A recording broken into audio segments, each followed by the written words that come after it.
రేవంత్ సర్కారులో రైతులకు కష్టాలు తప్పట్లేదు. యూరియా లేక అన్నదాతలు నానా అవస్థలు పడుతున్నారు. కాంగ్రెస్ ప్రభుత్వ తీరును వ్యతిరేకిస్తూ మెదక్ జిల్లా గవ్వలపల్లి చౌరస్తా వద్ద రైతులు రాస్తారోకోకు దిగారు.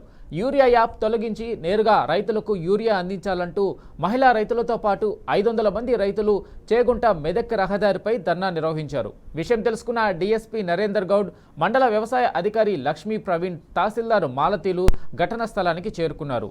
24 గంటల్లో 2 లారీల యూరియా అందిస్తామని హామీ ఇవ్వడంతో రైతన్నలు రాస్తారోకో విరమించారు.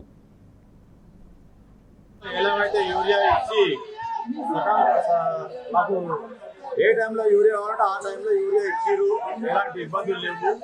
కానీ ఈ కాంగ్రెస్ ప్రభుత్వం ఏర్పడి నుంచి ఒక యాప్ యాడ్ చేసిరు. అది కేంద్రం చేసిందా రాష్ట్రం చేసిందా మాకు తెలియదు. కానీ ఆ యాప్ను రద్దు చేసుకోవాలని నేను గవ్వలపల్లి గ్రామ సర్పంచ్ దయచేసి ఈ యాప్ను వెంటనే రద్దు చేసి సకాలంలో మాకు రైతులు బాగుపడాలంటే దిగుబడి రావాలంటే యూరియా కావాలి. ఇప్పుడు అందరూ కలుపు తీస్తున్నారు, యూరియా కావాలి.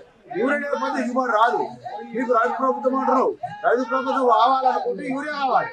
కాబట్టి దయచేసి వెంటనే యూరియా అమలు చేసి యూరియాని మాకు వెంటనే మాకు యాప్ రద్దు చేసి యూరియా సకాలంలో అందించగలని కోరుతున్నాను.